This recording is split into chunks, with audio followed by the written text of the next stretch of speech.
Dear Astral Ace, hi, I don't think we've gotten to talk. So recently, you're stating me and Secret Dreamer are a thing, and she and I are going out. 1, I keep forgetting your name. 2, Secret Dreamer tells all of Limbo to leave you alone. So Astral, you've been in my blind spot for like forever, and if you're feeling froggy, I'll try and squeeze you in.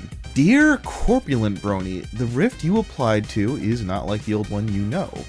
You were told no, this will not go on for weeks or months in a biter-like fashion arguing the rules.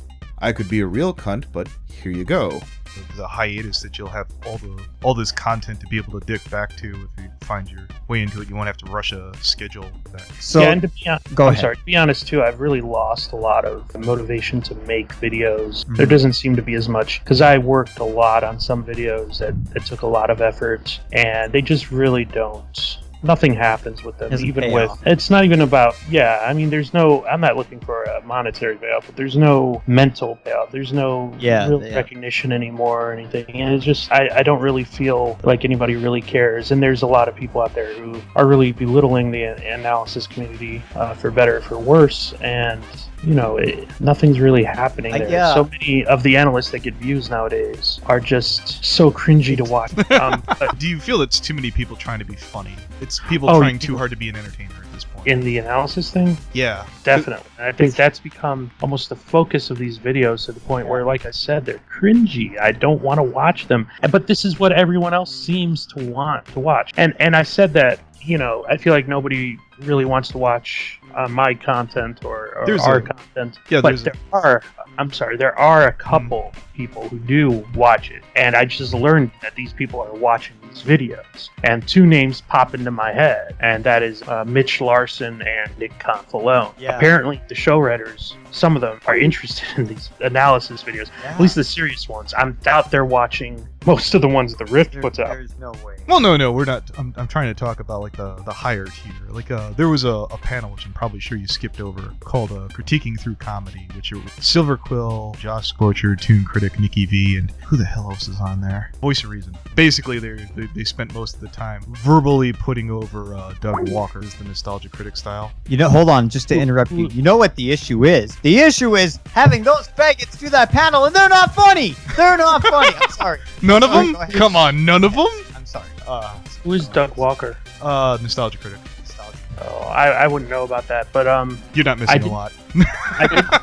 I didn't attend the panel primarily because it was like 10 a.m. And also Toon Critic came to me the night before in registration. I ran into him, and he came up to me and said, "Oh, hey, Corpulent, how's it going?" I shook hands. You know, we talked a little. It felt like okay. He seemed like a cool guy. And then he hands me this pin, this badge. You know, not a badge, but one of those pins. He hands it to me, and it's an updated version of that analysis community picture of all the analysts. And he hands it to me and says, "You're not in this, but here's the pin for you." And I you know who's in there? You know who's in that one? I hope you'll come to my panel tomorrow. You know who's in it? Shark Discusses. No, Shark Discusses is on there. Yep. I know you're talking Heather about. Blossom. Was British Brony in there? And a lot of other people are in it. And I'm like, what the fuck? Why would you update this pin with these people who, I mean, I like Heather's videos. No, Heather's fine. Do fucking analysis, who actually try to make these fucking videos, who put their blood, sweat, and tears and artistic creativity into it, and they don't fucking put any of us on those. You're not even on there, Anthony, are you? Oh no. I want to give a shout out to my main bitch in the comments. Red comment. I'm looking forward to you calling us a bunch of butthurt faggots. Look forward to seeing you there. But you know what? It was an obvious slight. Oh, I know. And I didn't. that made me even want to go to that panel even less. I was like, no. It's not like any of those people from that panel have anything to do with the Rift. Be honest. Toon Critic isn't in the Rift. Silver Quill isn't in the Rift. Josh Scorcher left the Rift like light years ago.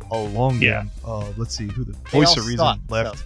No, they wanted nothing to do with it. With the possible exception of Silver Quill, I don't really watch his videos. The little bit I've watched, it's pretty good. When you watched analysis, you've cut back by now, yes? Or yeah. What were the last one you were really watching? So, put this in perspective. You say that it's just lost its interest. Who are you watching versus basically the last holdouts for you? Jesse Wood, Give and Take, Two Best Brothers, Bitch About Bonus. You don't like or respect anyone in the analysis community, Corpulent. Why don't you go collab with Menace? Dear Phantom Menace, congrats on your recent Keyblade video. I'm sorry for all the misunderstandings, and I have some further thoughts and critiques, but I'll save them for private. Dear Keyblade, Glitzy Glam was 14 years old and you're 22. Her parents had every right in the world to remove her from the internet to keep her away from you. And I can literally think of no reason why a grown man would break down and cry for a 14-year-old girl in such a fashion that isn't unbelievably creepy. Dear AJ the Autistic Pony, recently I've started talking to Fallen Wish again, like this Sunday. I can't help but notice you've been talking to Keychi, my current girlfriend, and Fallen has told me something about you offering her certain sexual positions that she was inclined not to engage you with. Now, whether this is true or not, this is me politely asking you to fuck off. You're getting one chance more than I'd normally give anyone else, for fear that maybe, just maybe, I've misheard rumors. Perhaps people spoke out of anger or exhaustion. Perhaps it was a joke I didn't pick up on. You are to stop talking to Keychi FIM now. Not next week, not tomorrow, not after dinner, not after Rhino Reno Mills here stops talking to his boyfriend. Now. Are we clear? Now that we have that all cleared up, one more thing.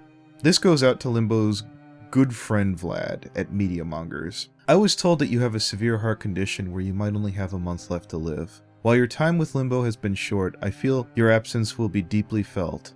I'm kinda hoping you're pulling my chain, and if anyone's watching this video and could spare a kind word in the comments section of one of his videos, I'm gonna have an annotation up in this video.